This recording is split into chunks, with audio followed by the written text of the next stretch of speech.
everybody, it's Maikito.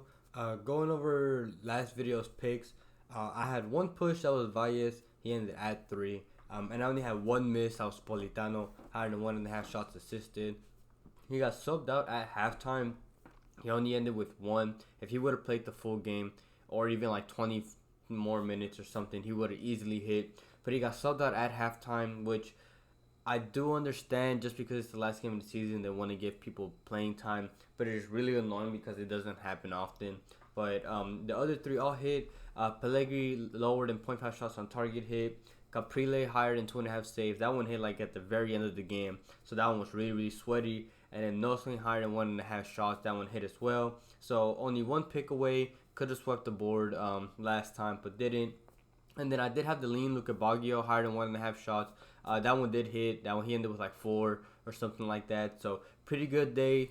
Last video. Tomorrow is MLS picks, Major League Soccer, USA, whatever. That one, there has been more games, so I am liking the stats that I'm seeing and some of the picks that I did like. This video is a little late because it was my sister's graduation, so I was out with them and then had to drive back home, so they don't live nearby or anything. So I still want to get the video out for you guys, and I did find some picks that I did like, so I will get straight into those. My first pick is Lionel Messi, higher than 4.5 shots. Playing at home for Inter Miami, going up against Atlanta United. He averages 4.95 shots per 90, so he pretty much averages 5 when he plays the game. And Atlanta allow 15.5 shots away from home, which is pretty high. Inter Miami shoot around 13 shots at home, so if they shoot those extra 15, that's just even better for us and better for Messi. And Atlanta are weak on the wings, which is obviously where Messi plays, and are weak at stopping opponents from creating chances. An alternative, if this gets bumped, you can't take his 2.0 shots assisted, just because he averages more like 2.3 shots assisted at home, so he gets 2, which is whether he gets that third, and if he gets bumped up to 5, you can take that instead. And the reason why I like his shots instead of his shots on target is because while Atlanta do allow 15.5 shots, they are pretty good at stopping those chances from actually becoming good opportunities, like for pretty much for them being on target. They're good at blocking shots, and that's Messi likes to take long shots. They're gonna be guarding him, so he'll take shots. They might be blocked by defenders. They're just good at blocking opponents' shots. And he didn't play last game. That's a whole nother issue. He doesn't play on turf fields, but that has nothing. I'm just saying that because he didn't play last game, so he hasn't played in like a week, over a week. So he's had plenty of time to rest. And he'll shoot from anywhere. He loves to take long shots. If he's in the box, he'll take those shots easily. So I think this is a good spot for him to go up against a Atlanta United team who are weak on the wings, allow a lot of shots, and he's had rest. So like Lionel Messi, higher than 4.5 shots, playing at home for Inter Miami. My next pick, it is Federico Bernardeschi, lower than 3.5 shots, playing away from home for Toronto, going up against Philadelphia. He goes from shooting 5 shots at home all the way down to 2.7 away from home. So it's a big difference in his offensive output when he plays away from home compared to home. And he's gone under this mark in his last 4 out of 5 away games. And then Toronto as a team take 14.4 shots at home, and that drops all the way down to 9.7 away from home. So Toronto as a team, their offensive output is just weaker at home. The reason why this line, I believe, is at 3.5 is because Philadelphia's weakness is on the wings, where Bernardeschi likes to play. But like I said, their offensive output is just really weak away from home. And Philadelphia allowed 13 shots away, down to 10.5 at home. So it's still a pretty good defensive team when they play at home. So I just honestly think this is too high of a mark for him. If it was a home game, I'd understand. I could take it. But away from home, I think this is too high of a mark for Bernardeschi. So I like him to go lower than 3.5 shots. My next pick is Hugo, higher than 1.5 shots, playing at home for Chicago, going up against Orlando. He averages 2.4 shots at home, so we just need to take 2. He averages higher than that, which is good for us. And Orlando, defensively, the team they're going against, they allow 7.9 shots at home, which is really good, but they drop all the way down to 14.7 shots allowed away from home, which just shows how weak. This is honestly a trend when it comes to away MLS teams. Their defensive output, they're just really bad when they play away from home and allow a lot more shots. And Orlando is weak in the air, where Hugo is good at. He's good at aerial duels. He's good at headed attempts. And they're weak at defending through balls. Orlando's weak at defending through balls, where Orlando likes to play. They like to play the through balls. So just a really good matchup for him. He's gone over this mark in his last 4 out of 5 games, home games. And I just think it's good value. Honestly, at 1.5, he's their striker. If this is an away game, I can maybe understand why it'd be at 1.5. But at home, I just think this is a good mark, good value for him to go over. If he gets bumped up to 2, I would still take him there. So I like Hugo to go higher than 1.5 shots. My next pick is Amine Bassi, higher than 2 shots, playing at home for Houston, going up against Colorado. He averaged 2.26 shots per 90, and he's had 2+ in his last 5 out of 5 games. And I think at 2.0, it's just a safe spot you can take. If you want to add him to like a 3-legger or something, you can, just because I feel like it's pretty safe that he gets 2. It's just whether he gets 3. He's much more likely to get 3 than he is to get 1, in my opinion. And Colorado, like I mentioned, when it comes to defense, they allow 10.6 shots at home, and it goes all the way up to 15.8 away from home. And he likes to take long shots. That's where most of his shots come from.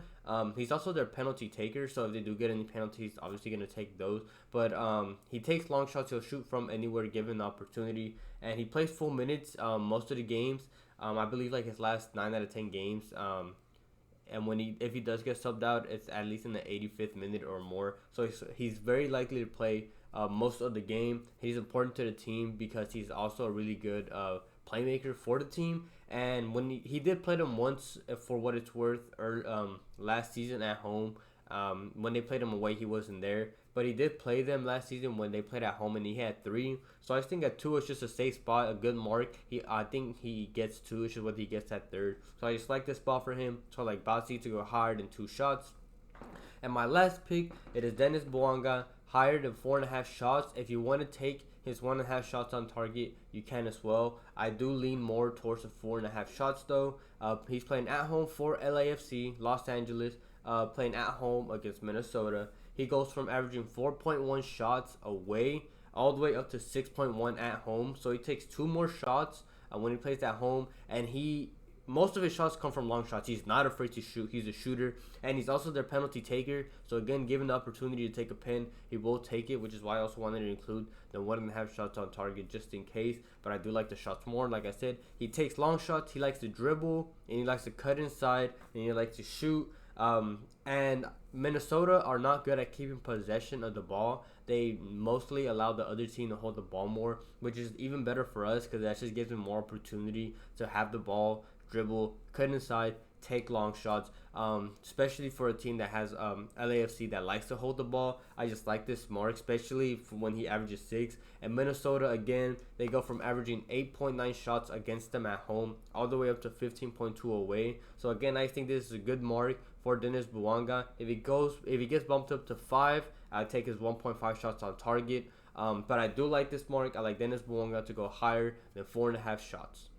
I want to give a shout out to my partner, Underdog Fantasy. You can use code Maikito, links in the description. They'll match your first deposit up to $100. I also have my Fliff where I do my moneyline plays if you want to use that as well. And I also have my Cashapp linked if you ever feel like giving back. It is never required, but always appreciated. And then I do have the memberships that are available. It's just for those that want to get the videos out early. It doesn't affect the content anywhere else. And then I'm still going to be posting soccer, MLS. That's going to be like 2 times a week, but I'm also planning on posting other ones, whether it's WNBA. I've been looking at MLB. I've just been looking at different stuff of what I can do. I know some people have said esports, but I think that's gonna be a little too hard to get into, and I think I want to be able to make videos on stuff that I'm watching, because I just do it based on stats. I just rather not do that. I'd rather do it on sports that I do watch. That way it's easier for me to analyze, just look at lines and just like the value.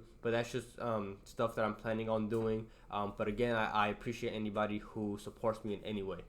I did find 2 moneyline / sportsbook plays that I did like, and for those that do ask, those plays that I sent earlier, those are really specifically for fantasy apps like Underdog and Prize Picks and Parlay Play and stuff like that. And then these moneyline sections is more for sports books, because these are the ones that you can find there, and the other ones are for fantasy. I know people ask me, I can't find this on FanDuel, I can't find this on DraftKings, That's because I specifically have those player props for fantasy apps like Underdog and Prize Picks, and then have these money lines really more specifically for those sportsbook people that don't have those apps like that. So I did want to get that out the way.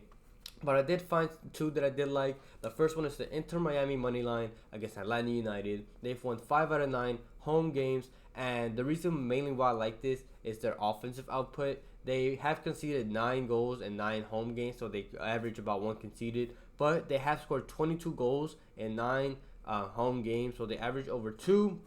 And Atlanta, they've played 6 away games and they haven't won a single one. They've drawn 3 and they've lost 3. And the main reason why is because they've only scored 2 goals in 6 away games and have conceded 6. So they average 1 goal conceded away from home, which is all we need. Inter Miami, if they score 1, they're going to score 2. And there's no way Atlanta scores 2 against this Inter Miami team at home. And another reason why is because Atlanta United's main striker, their arguably best player that they've had this season so far, Giamakis, their striker, is injured. He's not going to be back for a couple weeks. So their main offensive player is out. He's not going to be playing. And Atlanta already are weak at attacking away from home. So this is even better for us. And then at home, you're guaranteed to have Messi, Suarez, Busquets, Jordi Alba playing. So with this healthy Inter Miami team, against this Atlanta United squad who are bad on the attack and already are missing their main striker, I like the Inter Miami money line against Atlanta United. And my last pick, it is over 2.5 goals in the Austin FC game versus Portland Timbers game. Both teams score a lot, but both teams concede a lot. So it's not like one team is good on defense and the other one's good in attack. No, they're both good in the attack and they're both not good at defense, at least conceding chances. They Austin FC at home and Portland Timbers away, both of them have gone over this mark in 75% of their respective games. Austin FC at home and Portland away. Austin have scored 17 goals at home and conceded 12, while Portland have scored 12 and conceded 17. Austin have won or lost in 6 out of 8 home games, and Portland have won or lost in 6 out of 8 away games. And the reason why I say that is because I'm pretty sure, or I'm really like the chances that Austin and Portland both score a goal easily. It's just whether one of the teams can score that second goal and win. And that's the reason why I mentioned that the fact that 6 out of 8 games Austin wins or loses, 6 out of 8 Portland wins or loses away. So I just like the chances that one team is. It's just gonna be a battle of offense because defense is not gonna be there. And both teams are good at finishing the chances that they create. When they're given opportunities, they're both pretty good at converting, which is also good for us. And Austin FC attacks on the wings, while Portland attack in the middle. So this is just like a one, but like I said, battle offenses, and they're both like opposite when it comes to attack. Well, so Austin will attack on the wings, and because they're gonna have players up, they're gonna have those positions weak, and that's where Portland can, well, I guess either team can just take advantage of that and score. I think this is going to be a high-scoring game for both teams. So I like the Austin FC game and Portland Timbers to go higher than 2.5 goals. Thank you, everybody, for watching. If you do enjoy the content, please consider liking, commenting, and subscribing. Anything you guys do to support the channel, I really much appreciate. I read all the comments. Anything, if you guys have anything that you think I should do. I know most people said, again, WNBA, so I'm looking into that. And then some said MLB, which I did personally do MLB last season, like my personal one, and I was pretty profitable when it came to those. But like I said, I'm gonna start watching the games more so I can kind of get a feel for the teams and how they play, because like I mentioned earlier, I don't want to just do it based on stats, but I also want to be able to see the teams so I can feel more confident in my picks. But other than that, I hope everybody has a good night and we can cash out tomorrow.